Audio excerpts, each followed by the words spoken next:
মৰমৰ ছাত্ৰ-ছাত্ৰীসকল, মই আজি তোমালোকক ক্লাছ 10ৰ অসমীয়া পাঠ্যপুথিৰ অসমীয়া সাহিত্য চয়নিকাৰ বৰগীতটিৰ বিষয়ে বুজাবলৈ লৈছোঁ। বৰগীতটি বুজোৱাৰ আগতে তোমালোকক কবি পৰিচয়ৰ বিষয়ে বুজাব বিচাৰিছোঁ। তোমালোকে মন দি শুনিবা দেই। বৰগীতটিৰ ৰচক হৈছে শ্ৰী শ্ৰী মাধৱদেৱ। মাধৱদেৱ আছিল শ্ৰী শ্ৰী শংকৰদেৱৰ প্ৰিয় শিষ্য। মাধৱদেৱৰ জন্ম ক'ত হৈছিল তোমালোকে জানানে? মাধৱদেৱৰ জন্ম হৈছিলে 1489 খ্ৰীষ্টাব্দৰ জেঠ মাহৰ 1 তাৰিখে আহোম ৰজাৰ উজিৰ হৰিসিঙা বৰাৰ ঘৰত। আহোম ৰজাৰ উজিৰ হৰিসিঙা বৰাৰ ঘৰ ক'ত আছিলে? উত্তৰ লখিমপুৰৰ নাৰায়ণপুৰৰ লেটেকু পুখুৰীত। মাধৱদেৱ বহুমুখী প্ৰতিভাৰ গৰাকী আছিল। তেওঁ একাধাৰে ধৰ্ম প্ৰচাৰক, ভক্ত, কবি, নাট্যকাৰ আৰু সুগায়ক আছিল। তেওঁৰ আখ্যানমূলক ৰচনাবোৰ হৈছে ৰামায়ণৰ আদিকাণ্ড আৰু ৰাজসূয় কাব্য। তত্ত্বমূলক ৰচনাবোৰ কি? জন্ম ৰহস্য, ভক্তি ৰত্নাৱলী, নামঘোষা আৰু নামমালিকা। এই নামঘোষাখন মাধৱদেৱৰ ভক্ত জীৱনৰ সৰ্বোচ্চ আৰু শ্ৰেষ্ঠ ৰচনা। এই নামঘোষাক 1000 ঘোষা থকাৰ কাৰণে হেজাৰী ঘোষা বুলিও কোৱা হয়। আৰু তেওঁৰ নাটকসমূহ হৈছে চোৰধৰা, পিম্পৰা গুচোৱা, দধি-মথন, ভূমি লেটোৱা, ভোজন বেহাৰ আৰু অৰ্জুন ভঞ্জন। মাধৱদেৱৰ বৰগীতসমূহ আৰু ভটিমাসমূহ অসমীয়া সাহিত্যৰ সোণসেৰীয়া সম্পদ। বৰগীতত ব্যৱহাৰ হোৱা বৰ শব্দটোৰ অৰ্থ হৈছে ডাঙৰ বা শ্ৰেষ্ঠ। বৰগীতৰ ভাষা হৈছে ব্ৰজাৱলী ভাষা। মাধৱদেৱে মুঠ 157টা বৰগীত ৰচনা কৰিছিল বুলি জনা যায়। মাধৱদেৱৰ বৰগীতত দাস্যভাৱৰ এক মূৰ্তমান ৰূপ ফুটি উঠিছে। কেৱল ভক্তিৰ বাবে ভক্তি কৰাই মাধৱদেৱৰ দাস্যভাৱৰ মূল কথা।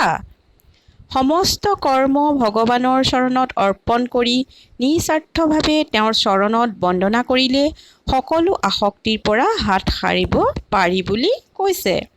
আসক্তিহীন মনেৰে ভগৱানক সেৱা কৰিলে যি আনন্দ পোৱা যায় তাৰ কাষত মুখ্য লাভৰ আনন্দ তুচ্ছ হৈ পৰে।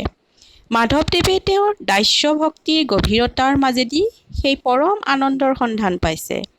সেয়েহে তেওঁৰ ৰচনাৰ য'তেই তেওঁৰ ব্যক্তিগত আৱেগ প্ৰকাশ পাইছে তাতেই এক প্ৰসন্ন আত্মসমৰ্পণৰ ভাৱ ফুটি উঠিছে।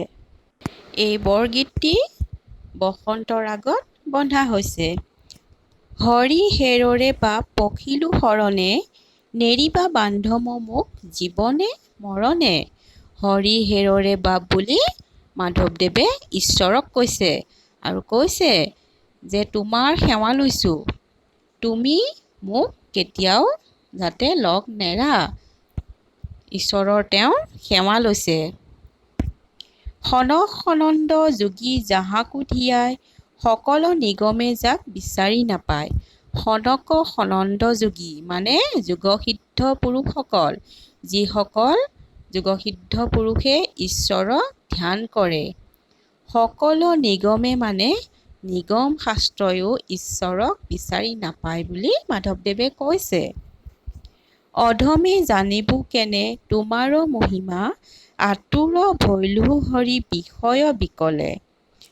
কৰিও উদ্ধাৰ মোক চৰণ কমলে, তোমাৰ চৰণ দুই মোৰ মহাধন। ভকত জনেৰ নিজ তুমিহে জীৱন।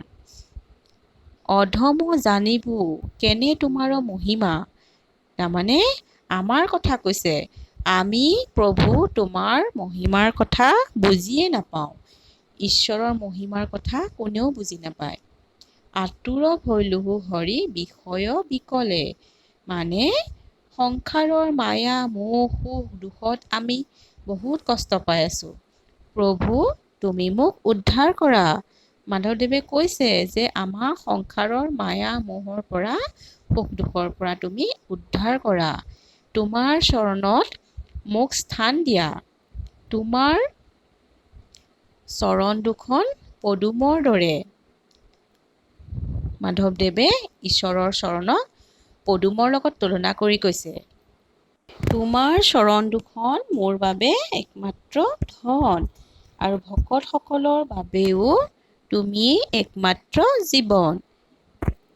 কৃপাৰ সাগৰ, কৃপা কৰা একবাৰ, কাতৰ কৰিয়া ললো শৰণ তোমাৰ। কৃপাৰ সাগৰ, আমি ভগৱানক প্ৰাৰ্থনা কৰিলে কি বুলি কওঁ? কৃপাৰ সাগৰ, দয়াৰ সাগৰ, এনেদৰে কওঁ। মাধৱদেৱেও কৈছে, কৃপাৰ সাগৰ তুমি মোক দয়া কৰা, কৃপা কৰা, ভক্তিৰে তোমাৰ শৰণ লৈছোঁ।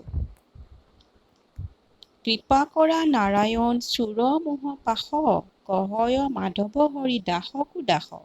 কৃপা কৰা নাৰায়ণ, মাধৱদেৱে প্ৰভুক নাৰায়ণ বুলিও কৈছে যে হে প্ৰভু কৃপা কৰা, এই মায়া বান্ধোনৰ পৰা মোক মুক্তি দিয়া। হৰিৰ শৰণাগত হ'ব পাৰিলে মানুহে মায়া মোহৰ পৰা মুক্তি লাভ কৰিব পাৰে।